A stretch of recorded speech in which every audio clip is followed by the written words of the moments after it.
दोस्तों नमस्कार, जय श्री कृष्णा। अपन पढ़ रहे थे क्लासिफिकेशन यानी वर्गीकरण। वर्गीकरण क्या है और वर्गीकरण की जो बेसिक चीज है वो अपन ने पढ़ ली थी। आज का अपन का टॉपिक रहेगा वर्गीकरण की पद्धतियाँ। कौन कौन सी वर्गीकरण के अंदर पद्धतियों का उपयोग होता है। तो वर्गीकरण के अंदर 6 पद्धतियों का उपयोग होता है, उनको आज अपन डीप के अंदर देखेंगे। मैं वर्गीकरण पढ़ा रहा हूँ तो इसको एकदम डीप के अंदर करेंगे ताकि अपन का कोई भी क्वेश्चन छूटेगा नहीं। इतना डीप के अंदर कराने की मैं कोशिश कर रहा हूँ। ये आपको सनहरी क्लासेस के अंदर एकदम मुफ्त के अंदर फ्री के अंदर लाइब्रेरी कोर्स उपलब्ध हो रहा है। तो आप ज़रूर इस चैनल को सब्सक्राइब करें और ज़्यादा से ज़्यादा लोगों को इसको शेयर जरूर करें। तो चलो आज की करते हैं अपन क्लास शुरू, वर्गीकरण की पद्धतियाँ। आज अपन पढ़ते हैं वर्गीकरण पद्धतियों के कौन कौन से प्रकार हैं, क्योंकि सीधा क्वेश्चन जाता है, सीधा ही क्वेश्चन पूछा जाता है कि वर्गीकरण पद्धति कितने प्रकार की होती है और अपन का आंसर होता है डीडीसी और सीसी। गलत आंसर है, क्योंकि अपन को वही रटा रटा याद है। वर्गीकरण पद्धतियां 6 प्रकार की होती है। कितने प्रकार की? 6 प्रकार की। तो कौन कौन सी है तो वो अपन ने देख लेंगे एक कर सबका एक एक अपन देखेंगे। सबसे पहले वर्गीकरण पद्धति है परिगणनात्मक। परिगणनात्मक वर्गीकरण पद्धति। वर्गीकरण पद्धतियों के अंदर ये नाम आते हैं। जब भी आपको पूछे वर्गीकरण पद्धतियों के प्रकार बताओ तो ये प्रकार है, या इसका कहीं कहीं दूसरा नाम भी लिखा होता है पूर्णतः परिगणनात्मक।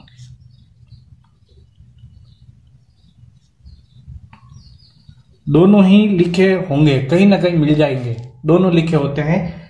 तो थोड़ा सा ये याद रखना। परिगणनात्मक वर्गीकरण पद्धति तो पहले तो है क्या, इसको आपको मैंने एक बेसिक के अंदर समझा देता हूं।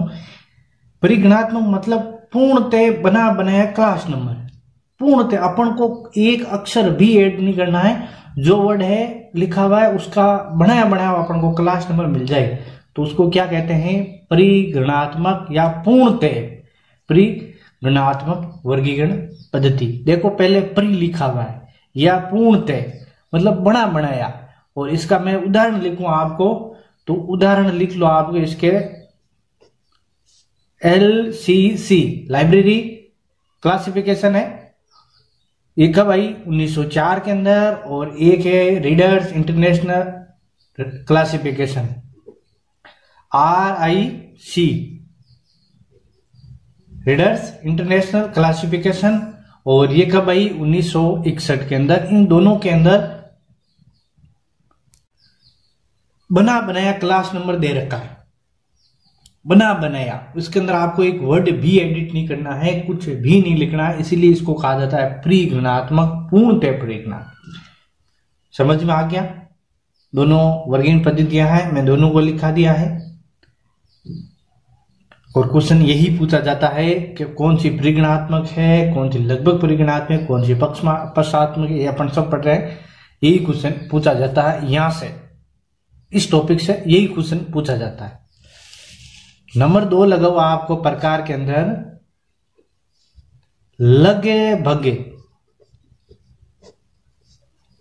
परी। अभी मैं आपको इसको याद भी करा दूंगा साथ में, आप बस मेरे साथ बने रहना। इसको अभी याद कहते हैं, इसको याद नहीं होता, मैं अभी आपको साथ में याद भी करा दी। शानदार चीज बताऊंगा आपको। लग भगे परिगणनात्मक वर्गीकरण पद्धति। आगे आप वर्गीकरण नाम लिख लेना, वर्गीकरण पद्धति। लगभग क्या लिखना है? लगभग। तो लगभग मतलब कुछ बहुत ही कम मात्रा के अंदर अपन ने जोड़ने क्लास नंबर। बने बनाए तो है, लेकिन सीमित मात्रा के अंदर अपन को कुछ जोड़ने पड़ेंगे, कुछ ना कुछ तो। और ऐसी वर्गीकरण पद्धति पहले तो इनको समझ में आ गया। परिगणनात्मक या पूर्णतः मतलब बना बनाया, कुछ नहीं जोड़ना है। लगभग परिगणनात्मक मतलब अपन को सीमित मात्रा के अंदर जोड़ना। इसके अंदर ही दिया हुआ है, बना बनाया क्लास नंबर है, लेकिन अपन को कुछ ही मात्रा के अंदर जोड़ा जाता है। और इसका बेस्ट उदाहरण है अपन को डीडीसी। और डीडीसी कब आई थी? 1876 के अंदर डीडीसी आई। और एक है एससी कब आई? 1906 के अंदर जेडी ब्राउन द्वारा इसका प्रकाशित किया गया था। ये दो है लगभग परिगणात्मक। अब आपको याद, परिगणात्मक जब भी नाम आए तो सिर्फ दो ही नाम आना चाहिए, एक तो पूर्णतः या परिगणात्मक, एक है लगभग परिगणात्मक। समझ में आ गया? परिगणात्मक मतलब बने बनाए, एक के अंदर तो पूर्णतः बनाए, एक में कुछ मात्रा के अंदर अपन जोड़ने। ये हो गए दो। 6 प्रकार बताए थे, अच्छी तरह रटा के भेजूंगा आपको, बस मेरे साथ रहना, रटा के भेज दूंगा। तीसरी चीज है अपन की, तीसरी पद्धति है लगे भगे। लगे भगे पक्षात्मक, नाम शुरू हो गया, पक्षात्मक वर्गीकरण पद्धति। लगभग पक्षात्मक ऐसी पद्धति है जिसके अंदर अपन को सीमित मात्रा में पक्षों को जोड़कर नंबर बनाने का प्रावधान है। सीमित मात्रा के अंदर पक्षात्मक मतलब सीमित मात्रा के अंदर अपन को पक्षों को जोड़कर नंबर बनाने का प्रावधान है। और ऐसी अपन को ऑप्शन यही हर बार क्वेश्चन पूछा जाता है, डीडीसी का। और डीडीसी कब आई? 1905 में। और डीडीसी किस पर आधारित थी? तो डीडीसी बट यूडीसी, लगभग पक्षात्मक, यूडीसी, सॉरी यूडीसी लिखा मैंने सही था, यूडीसी। और यूडीसी कब आई? 1905 पर। और डीडीसी के 5वें संस्करण पर आधारित थी ये। तो अपन को यूडीसी 1905 एक ही ऑप्शन मिलेगा आपको, और ये बहुत ही मोस्ट इंपॉर्टेंट है, इसको याद जरूर कर लेना, क्योंकि इसका ही क्वेश्चन पूछा जाता है। न तो इसका पहले वाले परिगणात्मक, इसका बहुत ही कम मात्रा इसके अंदर ज्यादा पूछा जाता है लगभग पक्षात्मक का। और इसके अंदर क्योंकि पक्षात्मक और साथ में एक दो और दे देते हैं, इसीलिए वो कंफ्यूजन हो जाता है। ठीक है, 3 हो गए अपने, परिगणात्मक, लगभग परिगणात्मक, और तीसरी अपनी लगभग पक्षात्मक। ये अपने हुए 3। 3 के बाद अपन देखते हैं 4 नंबर। 3 हो गए, याद हो गए होंगे आपको साथ में। तो 4 नंबर क्या है? ये तो है लगभग पक्षात्मक। इस लगभग को चेंज करना है कि इसके अंदर अपरिवर्तनीय पक्षात्मक। तो यहां चौथा नंबर लिखो, अपरिवर्तनीय पक्षात्मक।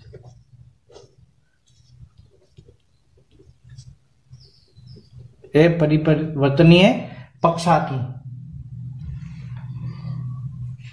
इस वर्गीकरण अपरिवर्तनीय पक्षात्मक मतलब जिसके अंदर पक्षों का क्रम और उनकी संख्या के अंदर अपन को परिवर्तन नहीं करना संभव ही नहीं है।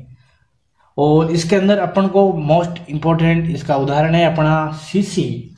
और सीसी के भी 7 संस्करण है, और कौन सा संस्करण है वो भी इसके अंदर इंपॉर्टेंट है। तो उदाहरण लिखो आप, उदाहरण है सीसी। और सीसी का फर्स्ट एडिशन, सेकंड एडिशन और थर्ड एडिशन, ये तीनों एडिशन किसके हैं? अपरिवर्तनीय पक्षात्मक के उदाहरण। अपरिवर्तनीय पक्षात्मक के उदाहरण है तीनों। और अगर मैं इसकी डेट लिख दूं आपको, तो फर्स्ट सेशन कब आया? 1933 को, सेकंड 1939 को, 1939 को, थर्ड आया 1950 को। 33, 39, 50 फर्स्ट, सेकंड और थर्ड। ये तीनों वर्गीकरण पद्धतियां हैं जो अपरिवर्तनीय पक्षात्मक उदाहरण। सीसी के जो 3 संस्करण है, पहला, दूसरा और तीसरा, टोटल सीसी के 7 संस्करण है। और इसको अगर आप जब भी सीसी का ऑप्शन आए तो सीसी का ऑप्शन आपको कहां से शुरू करना है? पक्षात्मक। ये तो पक्की जाएगी, सीसी किसके अंदर है? पक्षात्मक। अब पक्षात्मक के अंदर लगभग पक्षात्मक को छोड़ देना, तो बाकी अपना आप याद हो जाएंगे। ये होगी अपनी 4 वर्गीकरण की पद्धतियां। अब अपन देखते हैं 5 और 6, 2 और वर्गीकरण पद्धतियां हैं। अब लिख दो अपने 5वीं वर्गीकरण पद्धति कौन सी है? तो लगभग मुक्त पक्षात्मक। लगभग मुक्त पक्षात्मक वर्गीकरण पद्धति। इसके अंदर क्या है? वर्गीकरण पद्धति के अंदर क्या है कि जो क्रम और संख्या है उसको अपने परिवर्तन कर सकते हैं। और इसके अंदर सीसी का ही उदाहरण मिलेगा आपको। सीसी का कौन सा? उसके अंदर 3 तत्व है, तो चौथा सीसी का 5वां संस्करण, और सीसी का छठा संस्करण। और वर्तमान के अंदर जो अपन यूज करते हैं शिक्षी का कौन सा, छठा रिवाइज, ये भी किसके अंदर आएगा, लगभग मुक्त पक्षात्मक। समझ में आ गया। अगर अपने चौथे की बात करें, कब आया, 1952 को आया था, 1952 को चौथा आया था। पांचवा 1957 को आया था। और छठे की बात करें तो 1960। और जो वर्तमान में अपन यूज करें सीसी का छठा रिवाइज संस्करण, तो वो कब आया था, 1963 के अंदर आया था। ये भी 2-3 बार रिवाइज हो रखा है, 64 और 69 के अंदर भी इसको 2 बार 3 बार, लेकिन वर्तमान के अंदर अपन पढ़ रहे हैं छठा रिवाइज संस्करण 1963 वाला। ये थी अपनी 5वीं वर्गीकरण पद्धति, जिसके अंदर अपन बात करते हैं लगभग मुक्त पक्षात्मक वर्गीकरण पद्धति। और इसी वर्गीकरण पद्धति 5वीं से अपन को जो आवर्तन हो, इस तरह राउंड हो, जो अपन ने लेवल पढ़ते हैं, वो इसी वर्गीकरण लगभग मुक्त पक्षात्मक के द्वारा अपन जोड़ना आसान हुआ था। एकदम आसान राउंड और लेवल को जोड़ना किस वर्गीकरण पद्धति से अपन को आसान हुआ था, लगभग मुक्त पक्षात्मक से।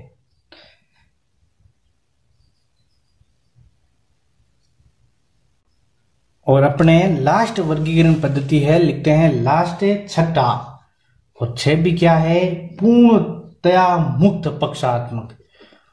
पूर्णतया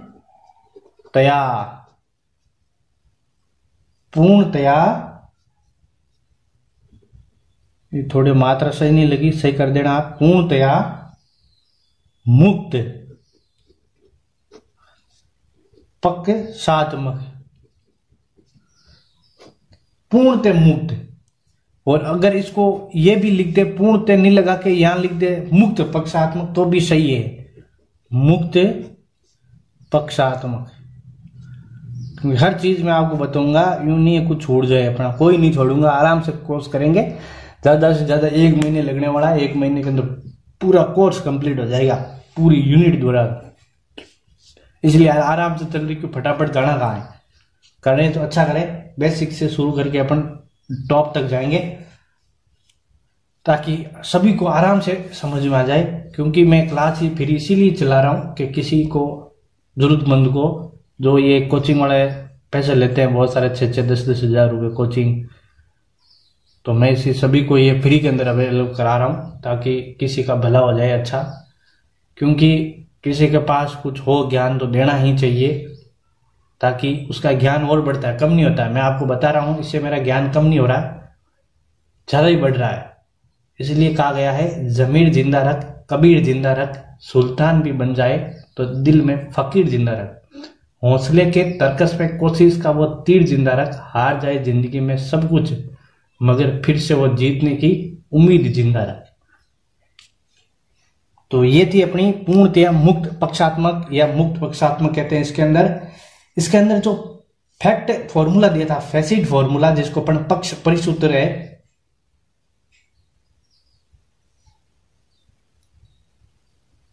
उसके अंदर अपन को यूज करते हैं। पक्ष परिसूत्र है, उसको यूज इसके अंदर आसान से कर सकते हैं। जैसे इसके अंदर अगर उदाहरण की बात करें अपन, उदाहरण के अंदर शिशी का कौन सा संस्करण काम आता है, इसके अंदर यूज 7वां संस्करण, शिशी का 7वां संस्करण। और कब आया 7वां संस्करण, 1987 के अंदर आया था, जिसके अंदर 14 सिंबल चिन्हों का प्रयोग किया गया था। 14, और कितने भाग के अंदर आया था यार, 5। मैं अब की नेक्स्ट वीडियो के अंदर अपन देखेंगे, पूरी टेबल बनाऊंगा उस सब का संस्करण, सबके अंदर जो चिन्हों का प्रयोग, कौन कौन से चिन्ह और कितने भाग के अंदर, ये भी आपको एक बार पूरा बता दूंगा। क्योंकि कुछ कहीं ना कहीं उसमें से भी क्वेश्चन कहीं ना कहीं मिल जाता है, इसलिए अपन पूरा देख लेंगे। तो उसके अंदर कौन सा आता है संस्करण, 7वां संस्करण शिशी का आता है। और 7वां संस्करण कब आया था, 1987 को।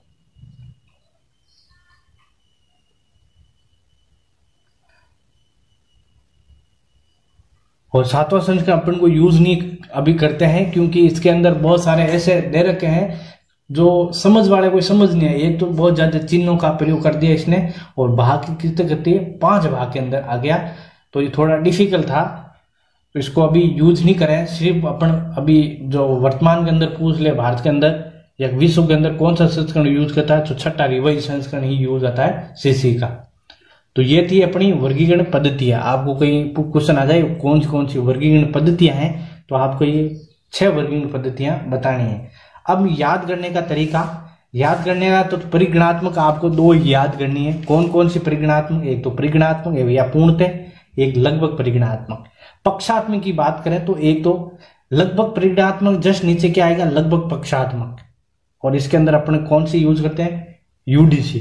फिर अपना सीसी का शुरू हो जाता है। ये 3 ऊपर वाली अलग कर लो, और नीचे वाली 3 है वो तीनों सीसी के लिए उपयोग आती है। और इसके अंदर सीसी का 3 पहले 3 बाद में और एक लास्ट बचा छठा 7वां, वो आता है लास्ट के अंदर। बस 3 शुरू की है वो अपरिवर्तनीय पक्षात्मक कहते हैं अपन, और 3 जो बाद वाली है लगभग मुक्त पक्षात्मक, और लास्ट के अंदर पूर्णतः मुक्त पक्षात्मक। इसके अंदर आता है सीसी का 7वां संस्करण। 1-2 बार रिवाइज करो तो भी याद हो जाएगा, और इस तरह आपको याद करना है तो इस तरह भी याद हो जाएगा, कोई बड़ी बात नहीं है, आराम से याद हो जाता है ये। अब कल मैंने थोड़ा सा छोड़ दिया था अंकन के अपने गुण, तो एक छोटे से टॉपिक है अंकन के गुण, वो भी मैं आपको साथ में 5-7 गुण है वो भी लिखा देता हूं। तो अपन देखते हैं अंकन के गुण, कौन से अंकन के गुण है, क्योंकि क्वेश्चन गुण का पूछ ले कभी कभार। तो अंकन कैसा होना चाहिए और इसके गुण है, तो अंकन कैसा हो, सबसे पहले तो सरलता होना चाहिए एकदम। अंकन कैसा होना चाहिए, सरल होना चाहिए। सरल तो कौन सा सरल है, डीडीसी सरल है या सीसी? तो सरल अपन को नंबर के हिसाब से देखें तो डीडीसी सरल है, क्योंकि सीसी के अंदर कहीं कोलन, कहीं कोमा, कहीं डॉट, इन सब का प्रयोग होता है, और डीडीसी के अंदर सिर्फ नंबरिंग, टेलीफोन की तरह उसको बोलते हैं, तो नंबर वाला। दूसरा है संक्षिप्त अंकन कहना होना चाहिए, संक्षिप्तता होना चाहिए। और संक्षिप्तता अगर पूछ ले किसके अंदर है, तो अपने सीसी के अंदर है, क्योंकि एक वर्ड से भी संक्षिप्त हो सकता है, और डीडीसी 3 वर्ड से शुरू होता है। अगर लाइब्रेरी साइंस की बात करें अपन, इसके अंदर संक्षिप्त है लाइब्रेरी साइंस। अगर मैं डीडीसी से बात करूं तो डीडीसी के अंदर लाइब्रेरी साइंस का कोड दे रखा है 2020, नहीं 020 मतलब 020, और सीसी के अंदर बात करें सिर्फ 1 नंबर से कोड बन जाता है, सिर्फ 2, सीसी के अंदर लाइब्रेरी साइंस का 2, इस तरह। तीसरा है स्मरणशीलता होनी चाहिए, और स्मरणशील किसके अंदर है अपन के आपको पता है, डीडीसी के अंदर स्मरणशील यानी एक टेलीफोन की तरह। जैसे अपन लाइब्रेरी साइंस का 3, इसके अंदर 2। अगर डिक्शनरी पूछ ले तो 020.03 3 संख्या के बाद पॉइंट लगता है, और सीसी के अंदर वो पक्ष परिसूत्र का अपन आगे पढ़ेंगे उस तरह यूज आता है।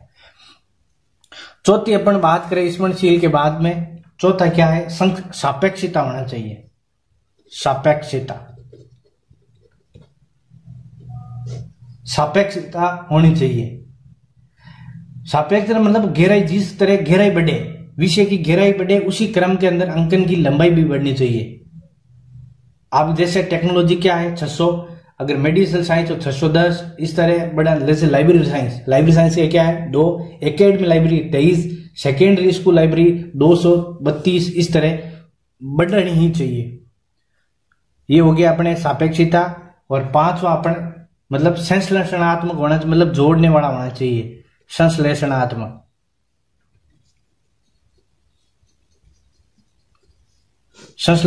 होना चाहिए, जोड़ने वाला। और जोड़ने वाला किसके अंदर है, सीसी के अंदर, क्योंकि सीसी के अंदर एक पीएमएसटी फॉर्मूला, PMESOT, इसी फॉर्मूले से ये पूरा जुड़ता है सीसी के अंदर। अगर आपको पीएमएसटी फॉर्मूला यूज करना आएगा मतलब सीसी आराम से हो जाएगी, सीसी का कोई टेंशन नहीं है, आराम से होनी चली जाएगी। और अगर अपन लास्ट लिखते हैं छठा, तो ग्राहता का मतलब हॉस्पिटलिटी मतलब अंकन ऐसा हो जिसके अंदर नए विषयों का कहीं पर आंगमन हो, कोई विषय छूट जाए उसको आराम से। जैसे अपन लिखे हैं 11 सीसी के अंदर 11 वर्ल्ड लाइब्रेरी है, 12 छोड़ रखा है, कोई भी अगर कभी कभार मिल जाए भविष्य के अंदर तो अपन 12 के अंदर यूज करें, क्योंकि 12 यहाँ रिक्त है। 13 के अंदर नेशनल लाइब्रेरी है, 14 के अंदर रीजनल लाइब्रेरी है, इस तरह अपन जोड़ सकते हैं। तो 12 मतलब हॉस्पिटल मतलब ग्राहता का गुण होना चाहिए, वो ग्रहण करने वाला। तो ये थी अपनी अंकन के गुणों की बात। एक शॉर्ट के अंदर मैंने अंकन के गुण, ये आप 6 अंकन के गुण लिख लेना, बहुत ही इजी थे। तो ये थी अपनी आज की क्लास। नेक्स्ट क्लास के अपन देखेंगे एक टेबल के थ्रू जो सीसी के जो 5 संस्करण आए, उन संस्करणों को टेबल और उसकी कौन से चिन्हों का प्रयोग और भाग इसके अंदर, इसकी बात करेंगे। तो आपको ये वीडियो कैसा लगा कमेंट्स के अंदर जरूर बताना, और मेरे साथ बने रहना। आप इस अनहरी क्लास के अंदर आपको एकदम फ्री के अंदर मैं पूरा लाइब्रेरी कोर्स उपलब्ध करा दूंगा। तो अपन मिलेंगे नेक्स्ट क्लास के अंदर, तब तक के लिए आप सभी को जय श्री कृष्ण।